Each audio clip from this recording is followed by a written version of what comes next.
آج کی بابرکت شب نور شب برات کے نام سے معروف اور مشہور ہے۔ اس بابرکت شب کے دامن میں اتنی برکتیں اور اتنی رحمتیں ہیں کہ اللہ جل شانہ گناہ گاروں کو جہنم کی آگ سے آزاد فرما دیتا ہے۔ ام المومنین سیدہ طیبہ طاہرہ سیدہ عائشہ صدیقہ رضی اللہ تعالی عنہا فرماتی ہیں، ایک دن میں دیکھا کہ حضور میرے حجرہ میں نہیں ہیں، تو میں حضور کو تلاش کرنے نکلی۔ جنت البقیع میں آسمان کی طرف سر اٹھائے حضور اللہ سے التجائیں کر رہے تھے۔ مجھے دیکھا تو ارشاد فرمایا، عائشہ کیا تم نے یہ سمجھا کہ اللہ کا رسول تم سے زیادتی کرے گا؟ فرماتی ہیں میں نے عرض کی یا رسول اللہ صلی اللہ علیہ وسلم، میں یہ سمجھا شاید آپ کسی زوجائے محترمہ کے حجرہ میں تشریف لے گئے ہیں۔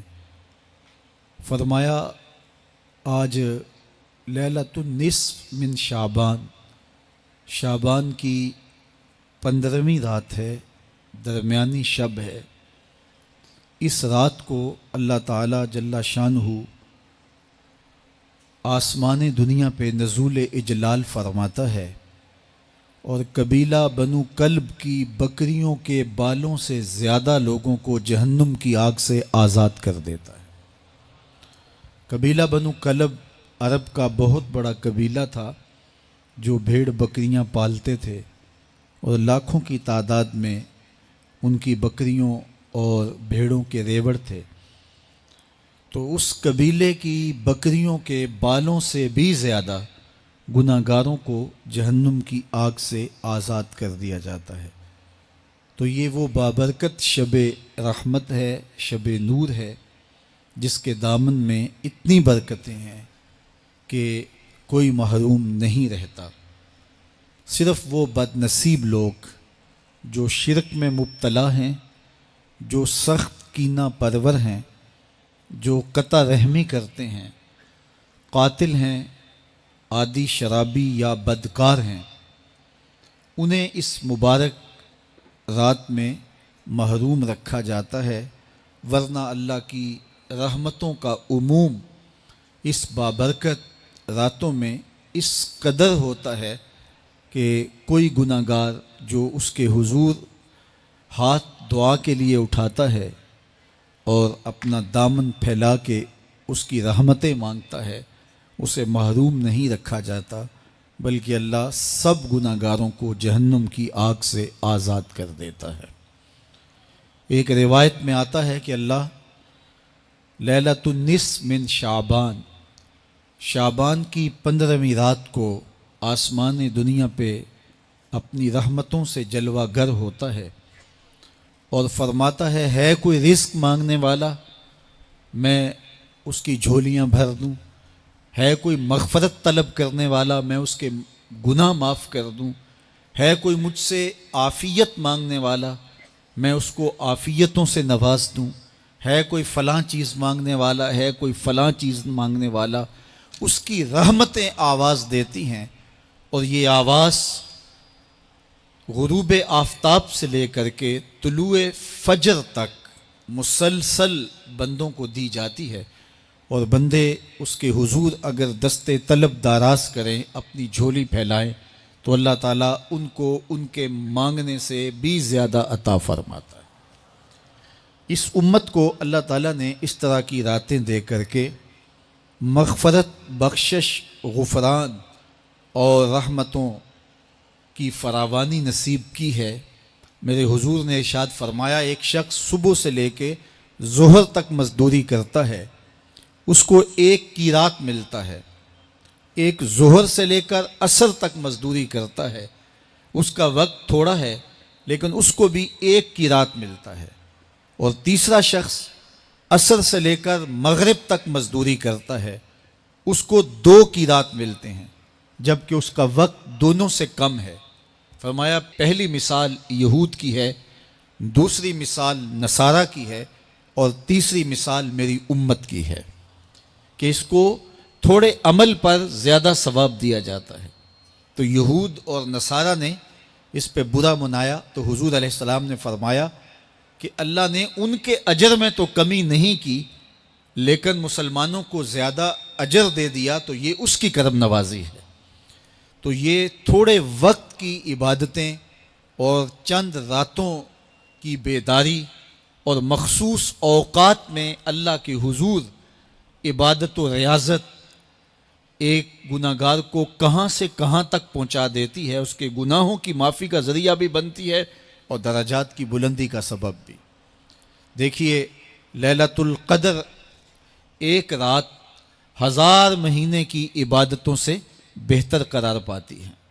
اسی طرح دیگر مواقع ہیں کہ اللہ تعالیٰ اس امت کے لیے رکھے ہیں، رحمت رب بہانہ می طلب، اور یوں بھی پڑھا گیا رحمت رب بہانہ می طلب۔ اس کی رحمتیں قیمت نہیں مانگتی اور اس کی رحمتیں بہانہ تلاش کرتی ہیں، تو وہ اپنے بندوں کو بخشنے پہ آمادہ ہے اگر وہ اپنا دامن طلب پھیلائیں۔ قرآن مجید میں ایک مقام دیکھیے کتنا دل آویز ہے، فرمایا ما یفعل اللہ بعذابکم، اللہ تمہیں عذاب دے کے کیا کرے گا؟ اس کی یہ چاہت نہیں ہے کہ تمہیں عذاب میں مبتلا کرے، اس کی چاہت یہ ہے کہ تم اس کی چوکھٹ پہ آؤ، جھولی پھیلاؤ، اس سے خیرات اور رحمت مانگو، اور وہ تمہارے ماضی کے سارے گناہ معاف کر کے، ساری غلطیاں معاف کر کے تمہیں اپنی رحمتوں سے مالا مال فرما دے۔ تو وہ بندوں کو بخشنے پہ، بندوں کی مغفرت کرنے پہ آمادہ ہے اور اس کی رحمتیں بہانے تلاش کرتی ہیں۔ اللہ اکبر۔ اور دوسری جانب اس کے بندے، اس کے مملوک، اس کی مخلوق، اور مخلوق کی گناہ گار اور نیکوکار اس کی رحمتوں کے طالب ہوتے ہیں، بلکہ وہ گناہ کرنے کے بعد جب معافی مانگتے ہیں تو اللہ کو یہ معافی بہت پسند ہے۔ معافی مانگنا، اس کے حضور اپنے دامن کو پھیلانا، وہ اس کو بہت زیادہ محبوب ہے۔ انسان کی فطرت کے اندر گناہ رکھا گیا ہے۔ آگ، ہوا، مٹی، پانی، یہ ان 4 چیزوں کا مرکب ہے۔ اس کے جو عناصر ہیں اس میں کبھی اعتدال قائم نہیں رہتا اور اس سے گناہ سرزد ہو جاتے ہیں۔ گناہ کرنے کے بعد بندے کا اس گناہ پہ اصرار کرنا، اڑ جانا، ضد کرنا، توبہ نہ کرنا، اللہ کو یہ پسند نہیں۔ لیکن اگر اس سے گناہ سرزد ہو جائے تو پھر وہ توبہ کر لے تو اللہ کو یہ بہت زیادہ پسند ہے۔ جو اس سے ہو سکے نیکی وہ اللہ کے حضور پیش کرے، لیکن اس کے اندر جو شر رکھی گئی ہے، اس کے اندر جو قوتیں گناہ کی رکھی گئی ہیں، اس سے اگر اس سے گناہ سرزد ہو جائے تو پھر وہ اللہ سے توبہ کرے، اللہ کی طرف رجوع کرے، تو اللہ اس کی توبہ کو نہ صرف قبول کرتا ہے بلکہ اس کے گناہوں کو معاف کرتا ہے اور گناہوں کو بدل کے نیکیوں میں تبدیل کر دیتا ہے۔ جب گناہ نیکیوں میں تبدیل ہو گئے تو جتنا بڑا گناہ گار تھا اتنا بڑا نیکوکار ہو گیا۔ حضرت سیدنا عمر رضی اللہ تعالیٰ عنہ بازار میں جا رہے تھے تو ایک شرابی نے ہاتھ میں بوتل پکڑی تھی شراب کی، تو حضرت عمر ہاتھ میں درہ رکھتے تھے اور آپ کا جاہ و جلال دیدنیت ہوتا، تو جو ہی حضرت عمر رضی اللہ تعالیٰ عنہ کو اس نے دیکھا تو ڈر گیا اور دل ہی دل میں کہا اے اللہ آج عمر کے قہر سے بچا لے، میں تیری بارگاہ میں سچی توبہ کرتا ہوں، اور جلدی سے شراب کو بغل میں چھپا لیا۔ اتنے میں حضرت عمر سر پہ پہنچ گئے اور گرج کر کڑک کے کہا کہ یہ تیری بغل میں کیا ہے؟ چونکہ اس کو بوتل چھپاتے دیکھا تھا تو وہ ڈر گیا اور ڈرتے ڈرتے کہنے لگا حضرت یہ سرکہ ہے۔ اب تھی تو شراب لیکن ڈرتے ہوئے بولا حضرت سرکہ ہے، تو حضرت عمر نے کہا نکال۔ جب نکالا تو شراب نہیں تھی، واقعی سرکہ بن چکا تھا۔ تو جب اللہ کے حضور کوئی توبہ کرتا ہے اللہ اس کے گناہوں کو بدل کے نیکیوں میں تبدیل کر دیتا ہے۔ حدیث پاک میں آتا ہے کہ قیامت کے دن اللہ ایک شخص کو کہے گا کہ اپنا نامہ اعمال پڑھ، تو وہ نامہ اعمال پڑھنے لگ جائے گا، تو نامہ اعمال کے اندر چھوٹے گناہ بھی ہوں گے، بڑے گناہ بھی ہوں گے، تو اللہ سے حیا کرتے ہوئے، شرم کرتے ہوئے وہ بڑے بڑے گناہوں کو چھوڑتا جائے گا اور چھوٹے چھوٹے گناہوں کو پڑھتا رہے گا۔ جب وہ سارے گناہ پڑھ چکے گا اور کتاب ختم ہوگی تو اللہ تعالیٰ اسے فرمائے گا، میرے بندے تو نے یہ جتنے گناہ پڑھے ہیں میں نے سب کو بدل کے نیکیوں میں تبدیل کر دیا۔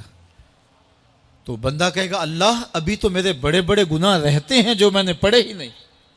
فَضَحِكَ النَّبِيُّ حَتَّى بَدَتْ أَنْيَابُهُ، حضور جب یہ بیان فرما رہے تھے تو حضور اتنا مسکرائے کہ صحابہ نے حضور کی داڑھیں دیکھ لی۔ تو پہلے وہ بڑے بڑے گناہ چھوڑے جا رہا تھا، لیکن جب اللہ فرمائے گا کہ میں تیرے گناہوں کو بدل کے نیکیوں میں تبدیل کر دیا، تو وہ کہے گا ابھی تو بڑے بڑے گناہ رہتے جو میں نے ابھی پڑھے ہی نہیں۔ تو جب کوئی بندہ اس کے حضور توبہ کرتا ہے، اللہ یہ نہیں دیکھتا اس نے گناہ کتنے کیے ہیں، یہ دیکھتا ہے بندہ آیا میری چوکھٹ پہ ہے تو اللہ اس کے پچھلے سارے گناہ معاف فرما دیتا ہے۔ اللہ اکبر۔ میرے اور آپ کے آقا و مولا نے اللہ کے حضور توبہ کرنے اور اس پر اللہ کی خوشی اور اللہ کی خوشنودی کا ذکر کرتے ہوئے ایک مثال بیان فرمائی کہ ایک شخص صحرا میں سفر کر رہا تھا، تو وہ ایک درخت کے نیچے دوپہر کاٹنے کے لیے، سستانے کے لیے رک گیا اور درخت کے ساتھ اپنے اونٹ کو باندھ دیا اور خود لیٹ گیا تاکہ دوپہر کاٹ لوں۔ تھوڑی دیر کے بعد جب اس کی آنکھ کھلی تو اس نے کیا دیکھا کہ اونٹ ماں ساز و سامان کے ساتھ غائب ہے۔ اب صحرا میں اونٹ کا گم ہو جانا گویا زندگی چلے جانے کے مترادف ہے۔ تو اس نے دائیں بائیں بھاگ دوڑ کے دیکھا کہ کہیں اونٹ کا نشان مل جائے، لیکن اونٹ کا نشان نہیں ملا۔ تا حد نظر کوئی انسانی آبادی نہیں۔ وہ بھاگا اور تھک ہار کے دوبارہ اسی درخت کے نیچے بیٹھ گیا اور پیاس سے ہلکان ہوا جا رہا تھا اور درخت کے ساتھ ٹیک لگا کے لیٹ گیا اور موت کا انتظار کرنے لگا۔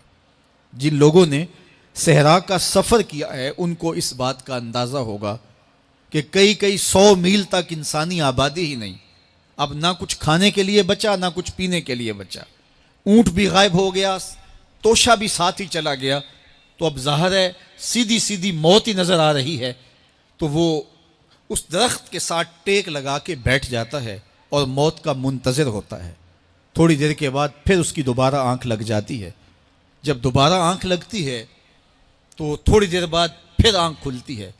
جب دوبارہ آنکھ کھلتی ہے تو دیکھتا ہے کہ اونٹ جو گما تھا ماں ساز و سامان کے اس کے پاس کھڑا ہے۔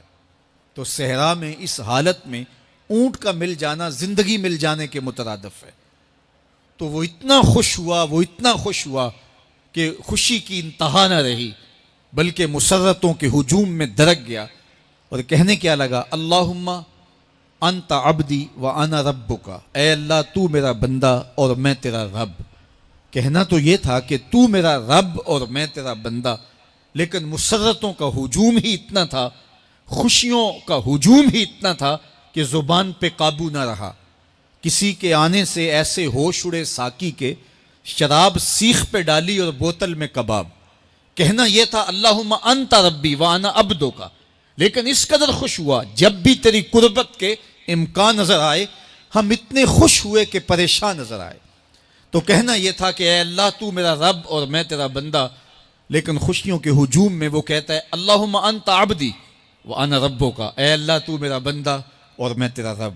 حضور یہ بات بیان کرنے کے بعد صحابہ سے پوچھتے ہیں کہ ذرا بتاؤ اس بندے کو کتنی خوشی ہوئی کہ خوشی میں زبان بھی قابو نہ رہی اور اپنے آپ پہ کنٹرول نہ رہا، اور خوشیوں کے ہجوم میں اسے یہ بھی پتہ نہیں چل رہا کہ وہ کیا بول رہا ہے۔ تو صحابہ نے عرض کی حضور بہت زیادہ اسے خوشی ہوئی۔ تو میرے حضور نے یہ بات کرنے کے بعد ارشاد فرمایا، جس طرح اس کو گما ہوا اونٹ ملا اور اس کی خوشی کی انتہا نہ رہی، تو فرمایا جب کوئی شخص توبہ کرتا ہے اور اللہ کے حضور پلٹ کے آتا ہے، گناہوں سے معافی مانگ کے اس کی دہلیز پہ آتا ہے، میرے حضور نے فرمایا اللہ اس سے بھی زیادہ خوش ہوتا ہے کہ میرا بندہ میری چوکھٹ پہ آ گیا ہے۔ تو وہ یہ چاہتا نہیں کہ اپنے بندوں کو عذاب دوں، وہ خود آگ میں چھلانگے لگائے تو اس کی مرضی، اگر گناہ سرزد بھی ہو گیا ہے تو کوئی بات نہیں، معافی مانگ لی جائے۔